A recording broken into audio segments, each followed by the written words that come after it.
And I do hope that, as usual, you always have a wonderful time, because in life, one has got to have a wonderful time. Now, what have I got in today's program? Something very, very special. Very special, not just to me, but to most of us, or all of us, I should say. And the gentleman I have here is a very, very interesting person, and a wonderful person who has done quite a lot for the African community here in the UK. Now, Gathering of Africa's Best, or Africa telling her own stories, is one of the things that we sometimes miss out, or we sometimes don't bring so much out in our community. Now, the 25th Gathering of Africa's Best Awards takes place next week here in London. Who is who among the nominees is a question that needs to be answered in today's program. Now, founded by a group of African professionals led by Femi Okutubo, the gentleman I have in the studio, the publisher of the Trumpet newspaper here in London.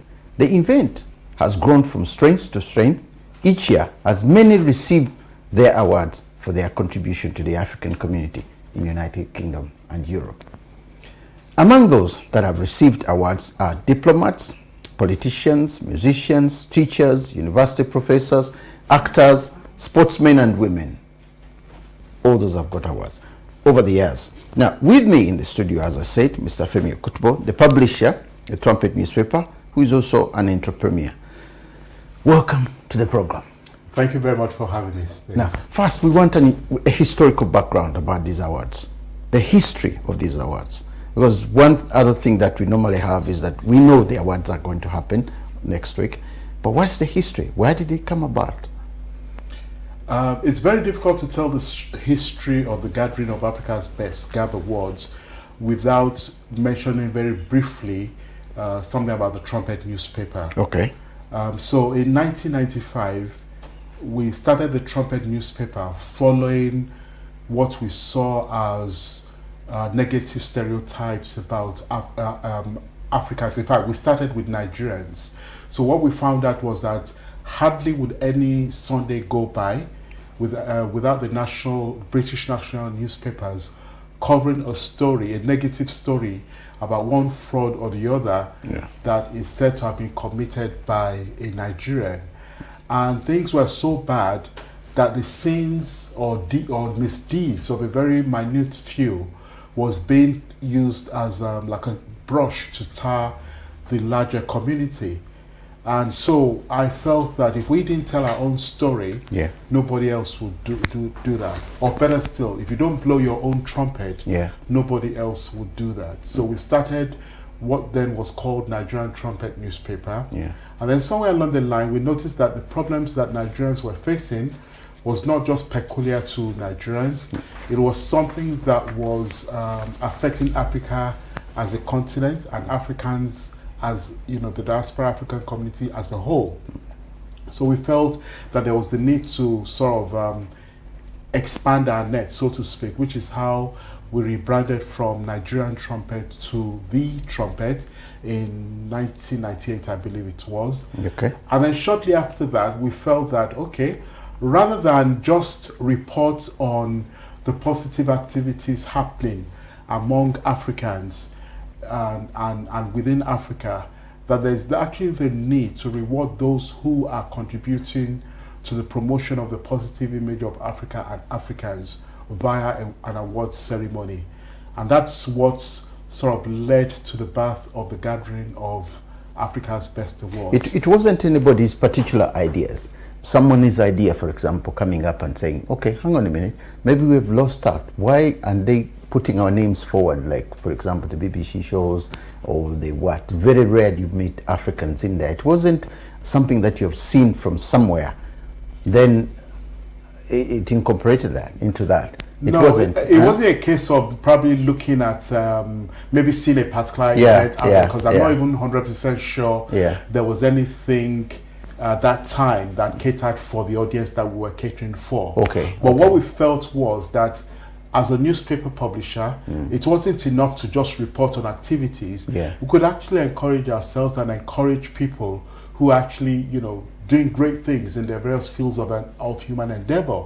And even at that time, you know, there were so many people who were doing really marvelous things. You know, for example, at that particular point in time, when you look at a place like Stratford Bus Station, which was an architectural masterpiece at the time it was designed, you know, not too many people would realize that was actually designed by a Nigerian, by an African. And you know, going to at that particular point in time, we knew, for example, that if you took out Nigerian medical personnel, so doctors and nurses from the National Health Service, they would feel the impact. Of course, yeah. Transport for London, you know, loads of Nigerians bus drivers, there, and not just even in terms of bus drivers or train drivers, but even in terms of you know, management of of the network. So we felt that there was the need to actually reward excellence among, and you know, highlight this, and also to have a situation where we could actually, contrary to the stories that were being peddled by the mainstream media, to actually afford them an opportunity to come and say, well, you're saying these are benefit cheats, you're saying they're fraudsters and all whatnot. Come see this gathering of Africa's best and see what they're achieving and see the impact they're making, not just in the fields of their human endeavor, but even on society as a whole.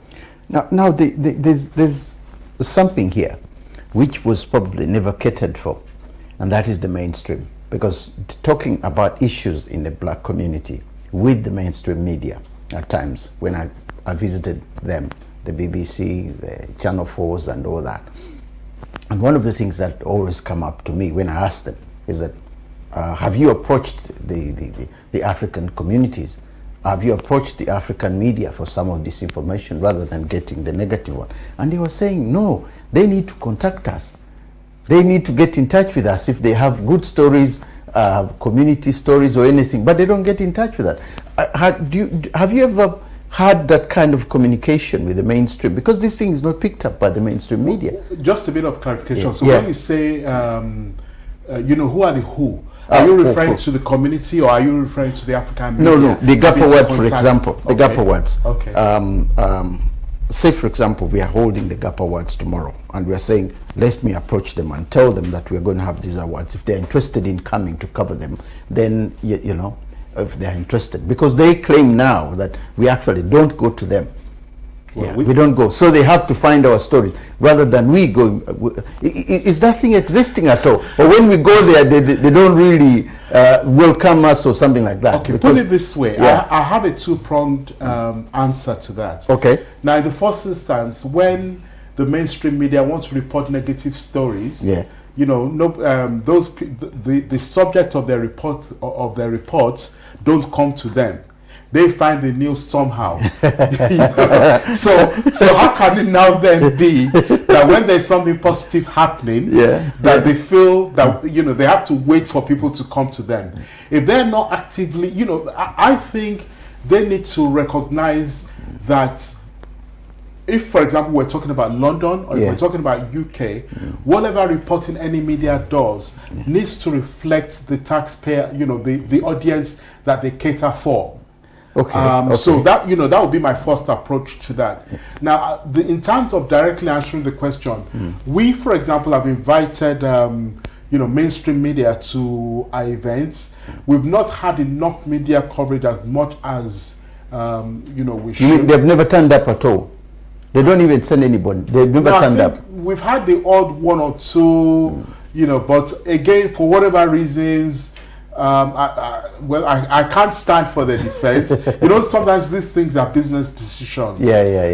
So if someone is running a media and you have so many events to cover, you have to prioritize and so on. So for whatever reason, we've not been lucky enough. I still remain hopeful that one day, someday, we will get the deserved attention and the deserved coverage. But I think the message out there to the mainstream media is that there's a lot more that they can be doing. I think things have improved from where they were some 25, 30 years ago. But there's still a lot more that can be done. Now, if we were to go to them and said, okay, this is the issue, we've invited you. If you sent the invitations to them, to the directors and so on, and said, look, we have an event which is this, could you please come? And then you hear what they have to say. Because when I talked to one of the producers at Channel 4, he was telling me, said, we don't get invited. And I said, well, you don't get invited. He says, yeah, we don't get invited. But the question I was putting to him is that, but you also don't invite us. When you have events, you don't invite us. And when I put that question to him, I said, yeah, how am I going to get invited when I don't know where you are? So then I started looking at it from that angle. That is why I asked that question, that if we haven't gone to them. Again, you know, put it this way, sometimes there's a bit of strategy behind it. And when I say a bit of strategy, sometimes other mainstream event organizers will probably have a PR company, for example, who are actually acting on their behalf, who, you know, who 24/7 or 5 days a week, office hours, that is their job, to make sure that they get the contacts and they get that coverage. You can imagine that many community events would not necessarily have the budgets for a PR company or even a mainstream PR company. So sometimes it makes the task comes down to money. You know, I think one cannot help it. I believe that it's only a matter of time. You know, if you don't say here we are, you know, one day, someday, they will have to, you know, they will have to cover it. So we'll keep on trying. Now, 25, this is the 25th anniversary. What are some of the challenges and difficulties, the challenges of organizing an event as big as this one? Because it's not easy putting people together. It's not easy looking at places. It's not easy just, I mean, does it take you a year to do? Does it take you 6 months? Does it take you, you know, what are the challenges? There are numerous challenges as far as the awards are concerned. I think the first thing is to have people recognize even the whole essence of the awards, the whole ethos behind the awards, in terms of celebrating the best of Africa and rewarding excellence within the community. So, because I think that if, as long as many people are able to grasp that particular point, it will make a difference. It's the first step in the right direction towards making sure that people appreciate the awards and they actually rally around it. And they need to see the awards not just as something that is initiated by Trumpet Media Group. It needs to be seen as something that belongs to the community, something that projects our image in a positive light, something that puts Africans and Africa on the map, and something that even has greater potential to rewrite the story of Africa and Africans around the world. So that's the first thing. The other area would be in terms of, I would say in terms of sponsorship. Sponsorship has been an extremely challenging thing to come by because even despite the fact that it's a ticketed event, we have to give away a number of complimentary tickets. The cost, there's only so much you can set your ticket prices at, and because even the current ticket prices are actually subsidized, they're usually subsidized, so which means that sometimes it's very difficult to get the figures to stack up. So that in itself is a challenge. It would make a great difference if there was a lot more sponsorship. I think another area as well is, again, maybe it's related to the first one. I think one of the challenges is that sometimes we as Africans, we think of self first. We're not able to look at the bigger picture. And what do I mean by that? An example would be somebody comes to pick up their award this year, and they see no reason why they should attend next year's event. They don't see that they have a responsibility. Because he's already picked up his. Absolutely. So there's no point of him coming back again. So they believe, but that's not the case. If you look at universities, for example, just using that as an example, one of the reasons why universities are doing well is not just the funds that they get, from whatever sources they have, but the alumni. They play a very, very important role in terms of growing and in terms of putting back into the university, or even in terms of secondary schools or primary schools, but maybe more secondary schools and institutions of higher learning. So I think we've not had enough support from most of our past award recipients. All right, all right. So that in itself, I think, is a major challenge. It's something we're looking to try and address because we're looking to sort of set up the GAB alumni, so we can have a forum to sort of get our past award recipients together. And it's not just for the benefit of the GAB award itself. It's also in terms of leaving a legacy to the younger generations that are coming. We are built, we have another generation of Africans here, our children, even generations to be born. It would be nice for them to be able to climb the ladder a lot more easily. And the only way that can be done is by having mentors, people who can point them in the right direction, people who can help them in their career path, people who can tell them that don't make this mistake that I made, this is the way to go. And I think it's only by doing that that we can actually build not just a stronger African community, but a stronger society as a whole, where everybody benefits.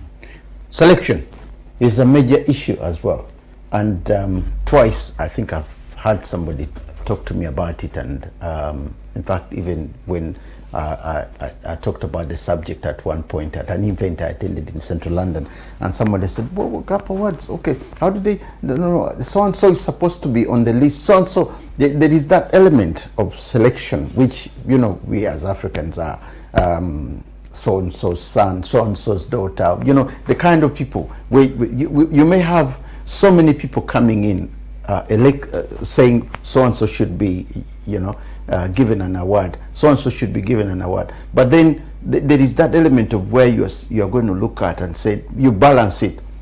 Does Stephen require an award, or does Femi require? The two of them have done something which is very good for the community. But there is a balance, but there's only one person we're going to take.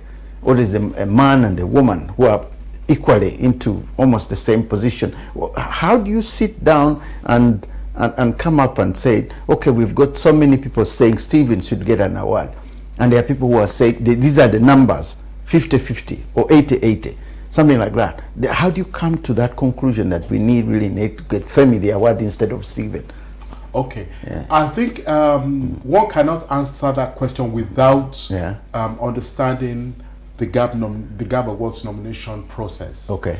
Now, the only criteria, or the main criterion, I should say, is that we're looking for people who have contributed positively to the promotion of Africa or Africans through their field of endeavor. It is that simple. Now, that means that potentially there are loads of nominees that can actually come in.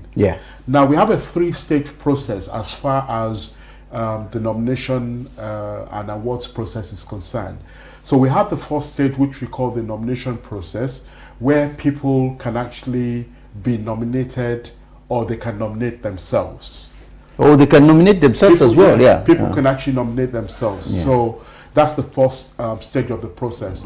The second stage is... I'm going to do that next year. Don't worry, you're not... I don't think you'll be qualified because you're too close to GAB Awards for that to happen. So the second stage of the process is the finalist stage, where we whittle down the list of nominees to a manageable number, whom we refer to as finalists.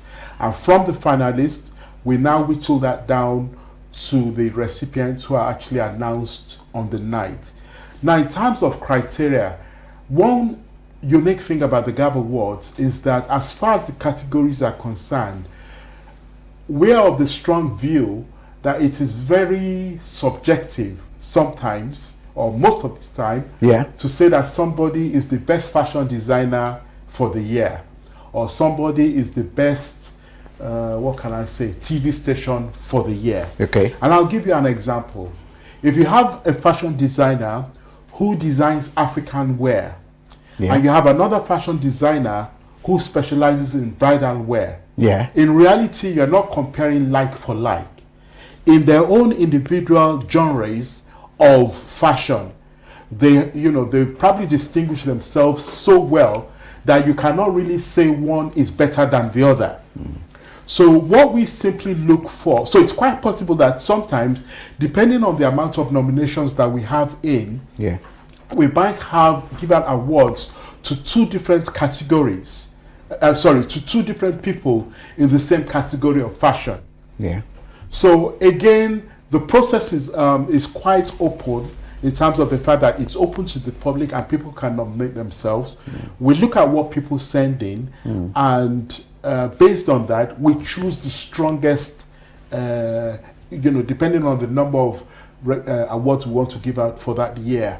Now, you made a comment that perhaps, or a question around the fact that sometimes, why have we given an award to A? Why have we not given it to B? Yeah. Sometimes we can only deal with evidence. Okay. Now, there are many a times we have awards, we have people who nominate themselves for awards, and perhaps in some circumstances they only write 3 or 4 lines, and they just assume, well, you know me, so we should give you an award. No, things don't work that way. How about researching, doing a very good research on individuals and making sure that you upgrade the standards of the awards, in a sense that you have done research that really that person's contribution is something which is necessary. Yeah, we do. Yeah. We do try as much as possible to research what has been sent to us. Yeah. We look up people, and sometimes if we're in doubt, then all those things could also have a negative impact in terms of the overall decision. In fact, we have one recently where somebody was nominated. In fact, somebody made a list of finalists, and we had a phone call from somewhere saying, hang on, this person that has made your list of finalists, are you aware that so and so is happening to this person at the moment? So again, we have to to check that out.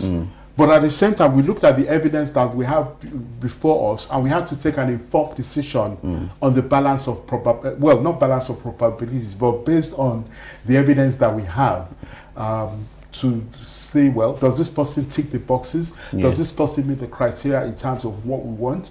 And so there's a lot that goes into those decisions in terms of who the award recipients are. But I think it hurts when we see people that we think are deserving of awards, and they don't but sometimes they're not putting in enough effort even to tell their own story. Okay. We can't manufacture, if their biographies or their stories are not even online. We cannot manufacture it. It's either they supply it to us and then we're able to cross-check. How about this thing, which I think one Kenyan diplomat once told me. We were seated, this was last year when awards were being held last year. I think a week before the award, I spoke to a Kenyan diplomat, and as we were chatting, he said, do they go to particular embassies, African embassies, or how do they go to communities? Like now, we know as Kenyans, the people who are contributing so much to the Kenyan community in UK, and we could give names, a lot of names, but when I looked at the list and there wasn't a Kenyan there, and yet we know. So to balance the whole thing, and we look at all the communities within the UK of African, I think the embassies would be one area. Now, they've never contacted us to inform us that they got a number of people, and then I tried to actually defend this. I said no. They already know the Kenyan community. Somebody in the Kenyan community would have alerted them about that achievement. I said, but the embassy would be very neutral and would in fact give them thought on who the categories and who where. And I said, well, maybe it's something that I need to bring to the organizers. Now, I'm trying to look at it at that angle as well. Go to the top organizations, because where someone can even nominate themselves, organizations, if you write to the top organizations, even embassies, I think you'll be overwhelmed with the percentage of people who could be sent in. Definitely, and it's something that we have explored in the past. We've probably not explored it enough. But we do have nominations at times not even at times, across the continent. Okay. It doesn't necessarily mean that we'll have the same numbers as some of the larger communities. And what people, I think, need to also understand as well is that when you look at the diaspora African community, for example, here in the UK, you'd notice that there are certain communities that are actually, in terms of numbers, they're actually much more. There are higher numbers. So you probably find that there are more Nigerians, more Kenyans, more Ghanaians, more Sierra Leoneans, that's what I was going to say. As compared to, say, for example, someone from maybe Malawi or Burundi, Zimbabwe, or and so Burundi, on and so forth. Burundi or Rwanda, we must get the balance right, because we, as much as we want to do continental character, if I can call it that way, where we have a very good spread across the across the continent, or what we can call positive discrimination. We also have to make sure that we don't, in the process of doing that, sacrifice merits. Somebody should not just get an award because they're from a particular country. Somebody should get an award based on merit, based on their own individual merit, and based on what they've achieved. So for us, it's usually a very difficult task, but definitely it's that area in terms of the embassies is something that we intend intensifying on. Another area that we usually look at as well is sometimes we also speak to some of the major professional associations that we have in the community down here as well, to explore how they can also, send nominees. So, how about the idea of bringing in non-Africans? Zimbabwe have something similar. I think it happened in February this year. I don't remember whether this was February. The selectors of certain awards which are being given to Zimbabweans, but not here in the UK, in Ireland, I think, and Germany. It could be one of those countries, I'll find out, either Ireland or Germany, where they had to get neutral people. They had to get Englishmen or someone from different to say, okay, you do the research, and then because they discovered that we have the tribal issue in Africa, the Shonas, the Ndebele's, Nigerians have got the Igbos, the Yorubas. Now there could be, if a man sitting here like you're an Igbo man, you may think in terms of having Igbo people coming in and getting them awards. So they brought in a neutral person to have a look at the difference in that. Okay, there were arguments on that issue, but do you think GAP awards could come to such a level? And you said we get the neutral non-Africans to also look at this, just the way we fear the issue of not balancing things right.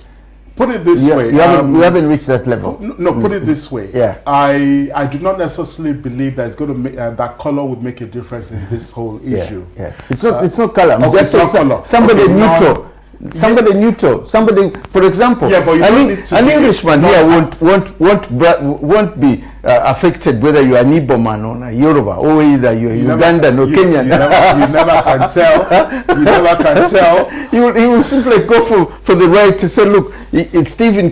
This is, I only say this where you have the tight kind of thing. It's like a referee, having a referee inside the, if a referee is not meant to be biased, then he doesn't need to support a particular team. No, I think it's all about having a judging panel, the integrity of the members of the judging panel. People who understand the responsibility that they have, people who have to look beyond things like creed, color, religion, ethnicity, and so on and so forth, in determining who should pick up an award. And 25 years on, the GAP Awards continues to be the one award that people, it's well sought after. It's prestigious. There's some integrity that goes with it. It's not one of those awards that you can buy with money. No, of course not. Of course not. I've been told that when we normally speak about Africa, we tend to forget the Egyptians, the Moroccans, the Tunisians, the northern states of the Arabs. And when you talk of Africa, you're looking south of the Sahara, and these people are normally excluded. They speak Arabic, their religion is that kind of things that we have. And over the years, the 25 years, I think we've only had one Egyptian who had received an award, if not. I don't think we have had any other, a Libyan. I think it was only one person. Now, how do you cater for these people? Because the language barrier comes in, but at the same time, when we have to have them, even because we need to invite them to be part of Africa, African communities as well. But it's difficult for them to mingle with us in so many ways. How does the GAP Award go about looking for a Libyan who has achieved a lot, or an Egyptian for that matter, like Mo Salah, for example, is a very great footballer.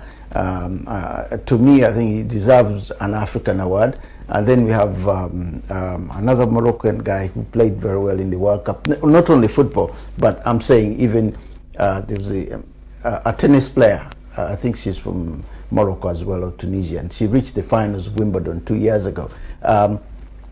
We got these people who are coming in, and when you look at it in sports, we said these two would. Mo Farah was a runner from, of course, Somalia, and that's a different one.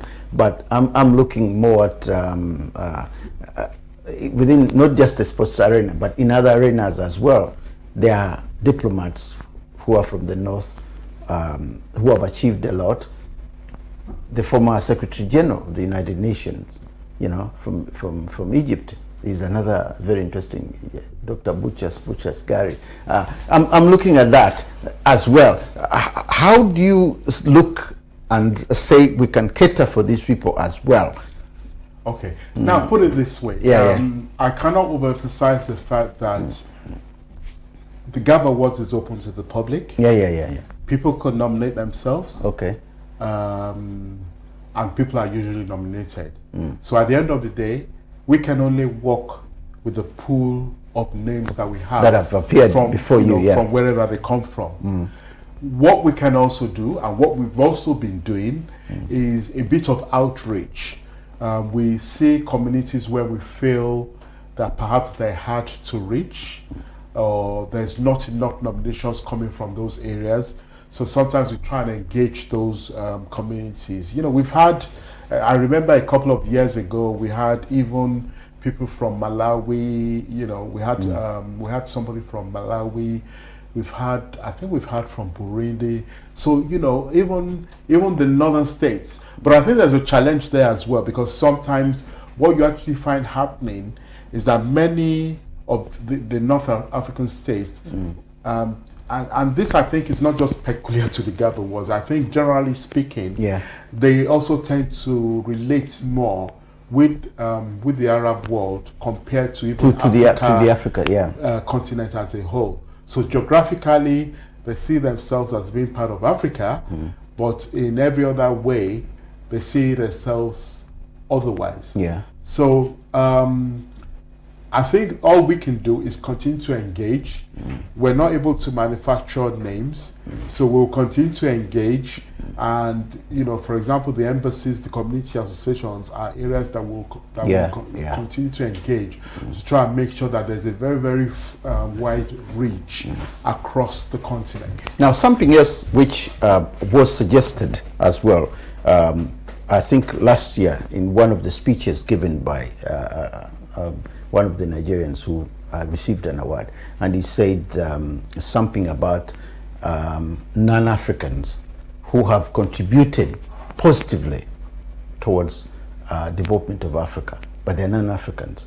Once in a while we say, look, he had made this suggestion, if you can't remember the speech, I'm trying to remember the guy. He said, can we make one special award that goes to a person who has contributed so positively towards the Africans, or the African community, and we give him an award as well as an appreciation, a sign of appreciation, so that we already do that. You already do that. Who received it last year then? I don't know about. I can't remember about last year. So it's not usually a case that it has to be every year.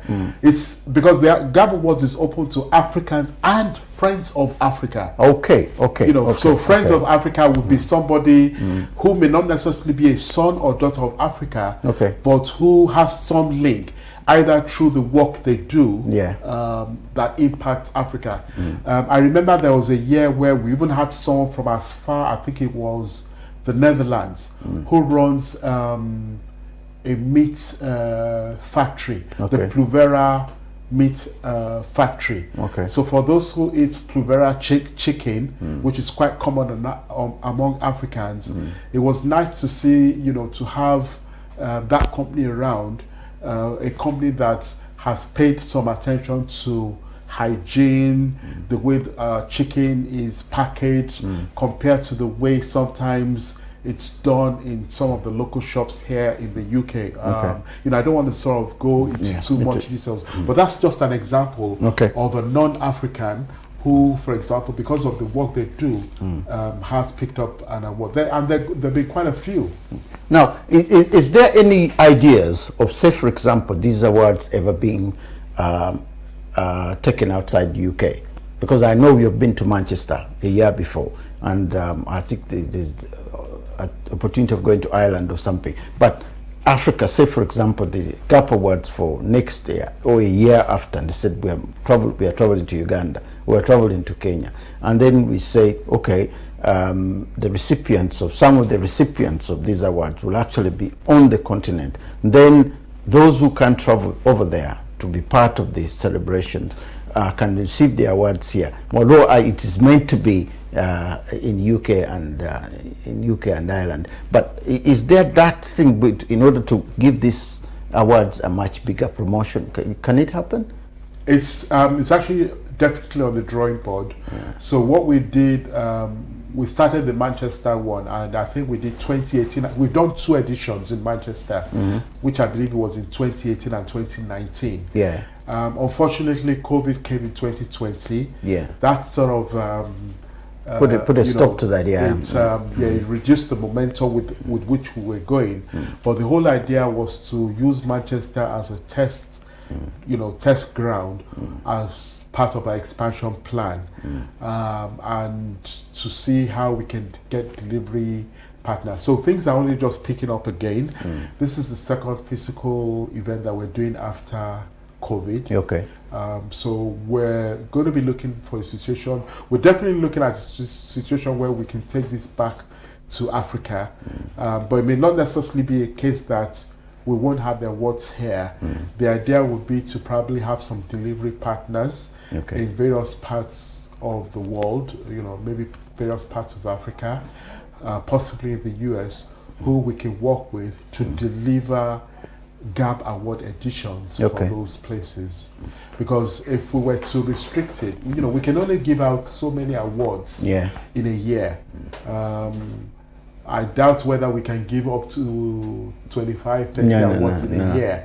And I can assure you that those who are achieving around the world are more than 20, 25. Of course. So it's easier to sort of probably have... No, I think holding it in Africa, or holding it somewhere, holding it in Africa, or even holding it somewhere in Europe or in America or somewhere where other Africans are, is a huge encouragement as well. It's a huge encouragement for those who are living there. There will be a massive encouragement so that, hang on a minute, this thing is actually for me, and I've done quite a lot. So it sort of encourages them, or even coming up to encourage the others, because I'm sure other African countries have got other awards that are existing. So you can do some kind of a partnership with that. I don't know whether this is in a pipeline as well. It's on the it's definitely on the drawing board. How we deliver it, obviously, is probably the issue. But I think, obviously, if we're going to do such a thing, it's going to require finance. We cannot afford to spread ourselves thin.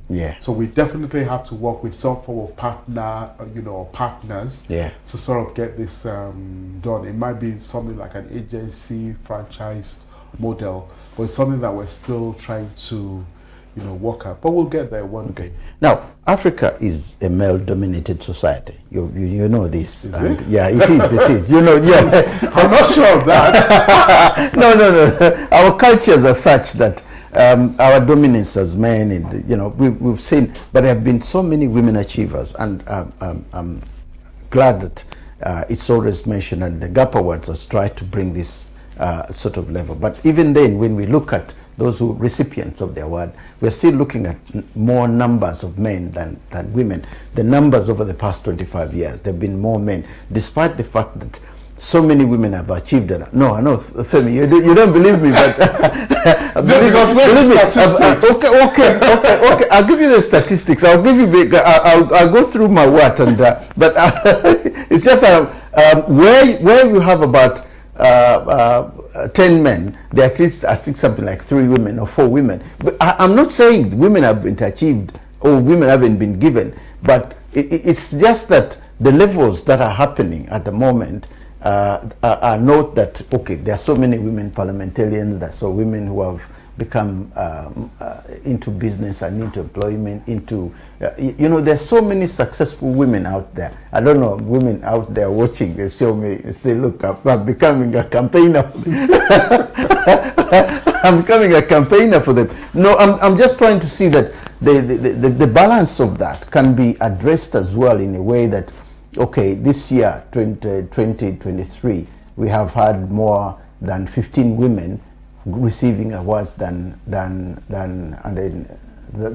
So that level is there. Then there's another year where maybe go back to, but that imbalance, because we discussed this, I think, a year or so ago, it's still existing.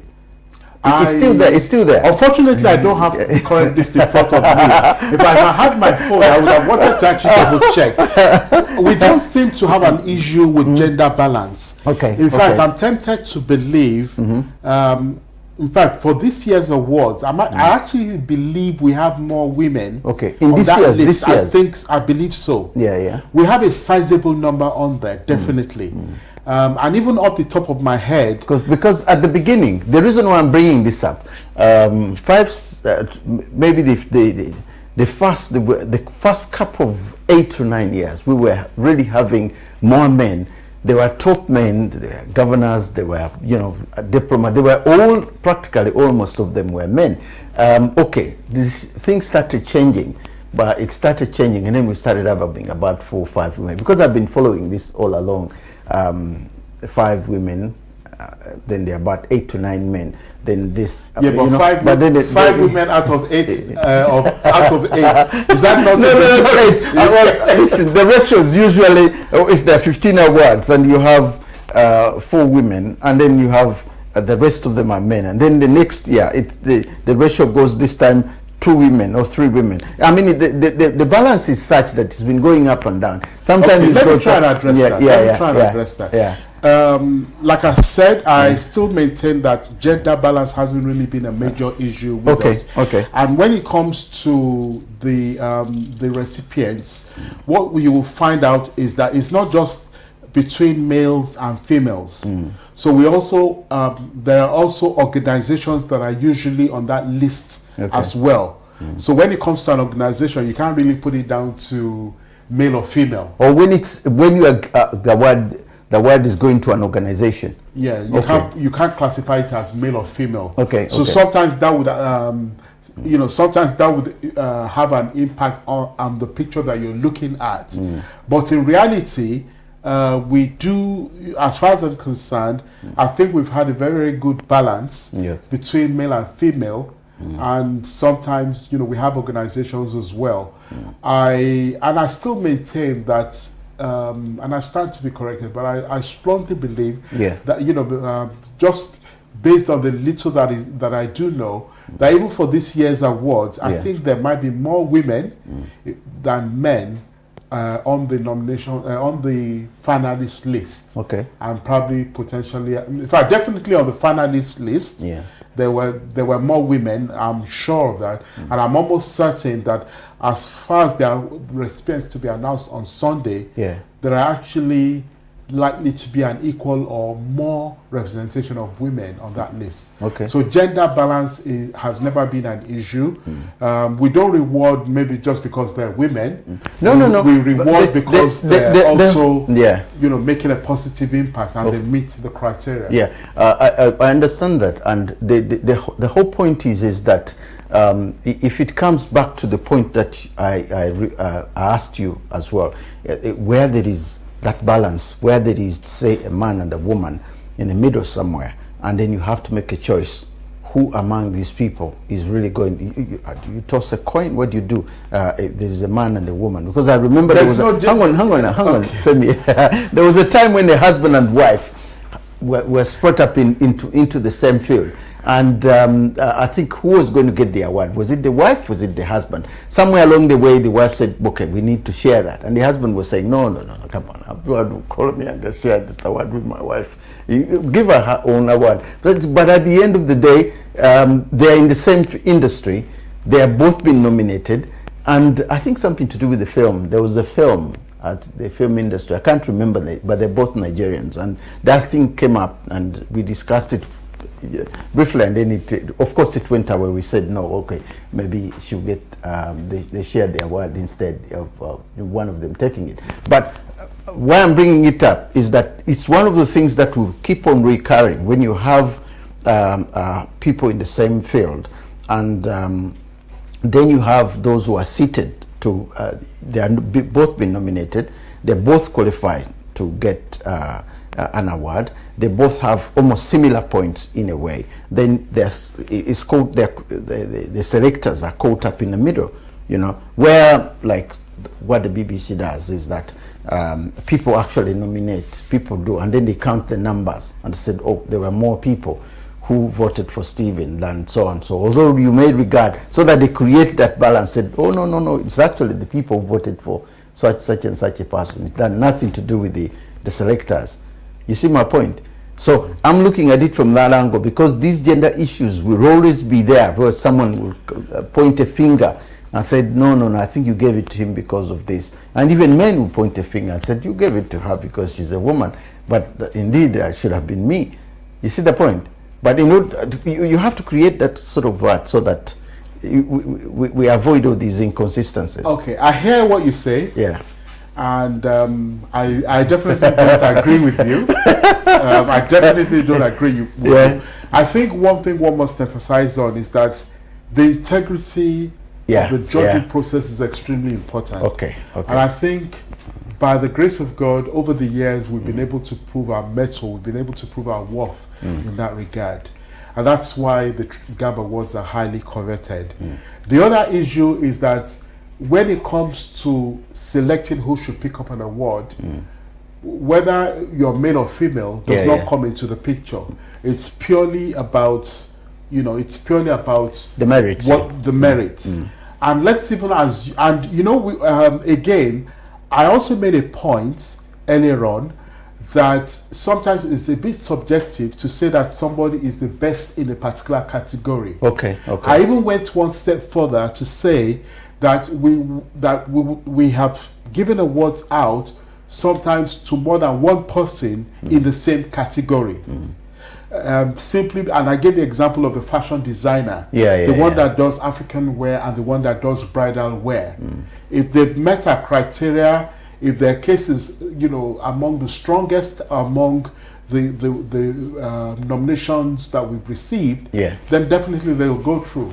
So even if we had a husband and a wife, or a male and a female, who have come down there, it's going to be down to what they have to offer, what the evidence we have in terms of choosing, and there will be nothing that will stop us from giving a husband and a wife. It might be rare, but there's nothing that will stop us from giving a husband and a wife to share the same award, or each one to get their own merit. Okay. If they're working together, if they're doing the same thing, then they could have a joint award, or if they belong to the same organization, the award could go to the organization. All right.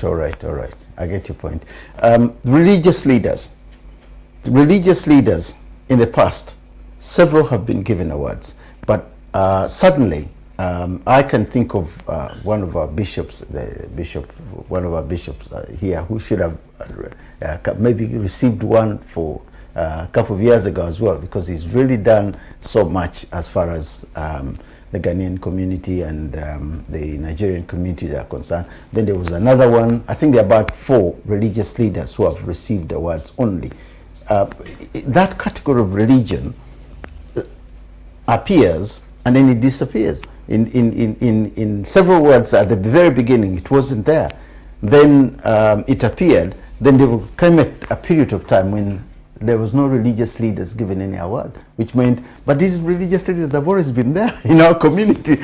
So I don't really know why that category came in and then it disappeared. Okay. Yeah. Again, I think it boils down to the GAB Awards nomination process. Yeah. Potentially, there are probably at least 30 fields of human endeavor, probably more, that nominations come in. Okay.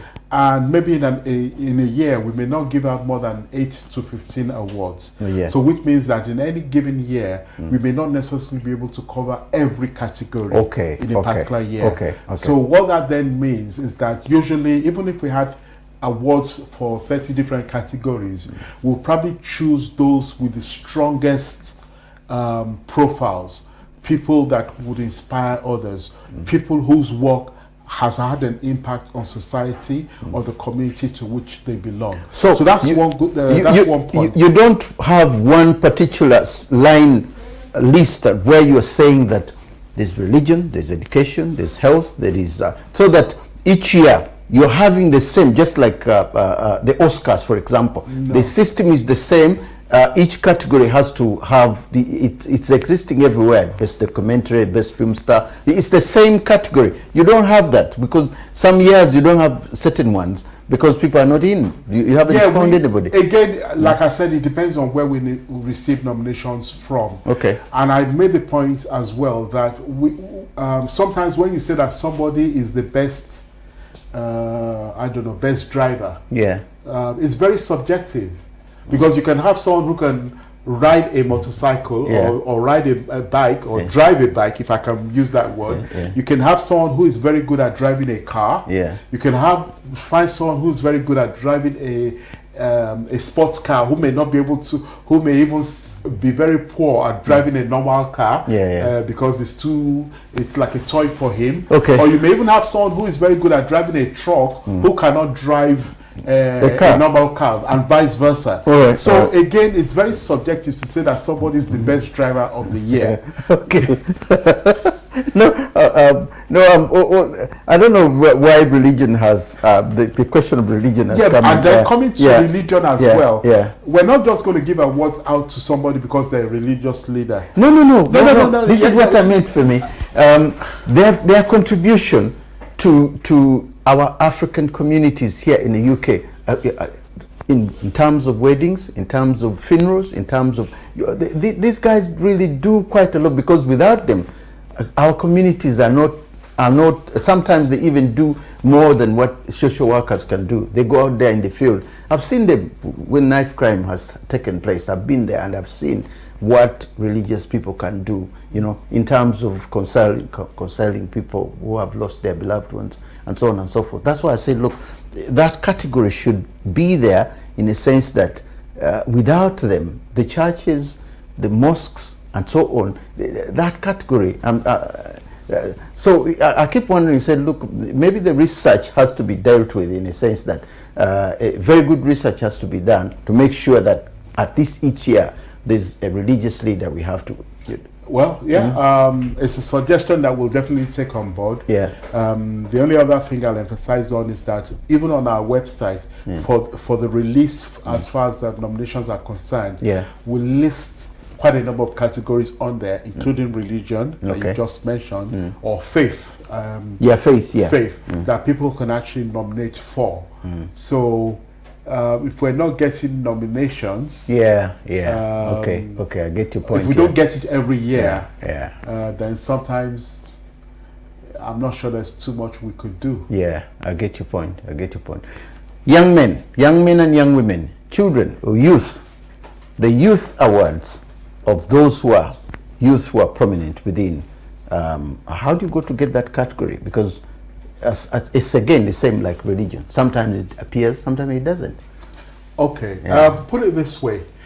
We recognize the need to start thinking about legacy. Okay. We're also thinking about the next generation. And so this, in the past, we usually have young persons who normally pick up GAB Awards. But we're also thinking quite a bit into the future. And so this year, we're having the inaugural edition of what we've called the GAB Awards Future Gems. Oh, right. And it's open a new one, yeah? It's a new one, and the plan is to actually have it as a standalone at some point in the future. Okay. But right now, it's incorporated as part of the GAB Awards, and the whole idea is that it recognizes people who are 35 years and under, who are contributing to the positive image of Africa and Africans around the world. So the idea is to attract more youths. We had a few nominees this year. We believe that even in the near future, that the only way is up. Okay, we're coming towards the end of the program. How do you see the future of the GAP Awards? 25 years now? In the next 20 years? How do you see the future of the GAP Awards? How big is it going to be? How is it meant to go? How is it going to be in the next 25 years, for example, in terms of improvement, in terms of growing to be much bigger so that it can incorporate Europe or Britain or even Africa as a whole, and big people like the presidents and so on can be given awards as well? How do you see, when you look at it, its future at the moment, and its future basically? What are the intentions? What are the things that are going to come in? Okay. I would say that I see that by that time, definitely GAB Awards would be a stronger institution. And I emphasize on the word institution. I believe it will be a stronger institution. It will be, in fact, I'm hoping that it will get to the point whereby when it comes to national honors in different countries, the GAB Awards would be a reference point.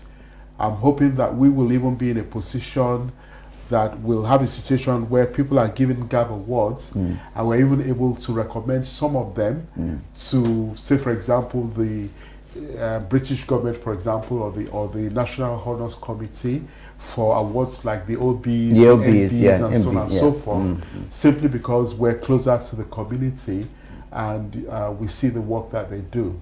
So I also believe that we will be playing a major impact in terms of paving the way for generations to come. Okay. In terms of in their various professional and career paths. Okay, Mr. Femi Okutubo, I just want to thank you very, very much for coming here and telling us all about these awards, and maybe we'll come back next time and also tell us who has got what and who has got what, and thank you once again. Yeah. Thank you very much. Thanks for having me. I just want to say thank you very much for being with us this edition of Africa Speaks, and I do hope we'll be together again for another edition of Africa Speaks next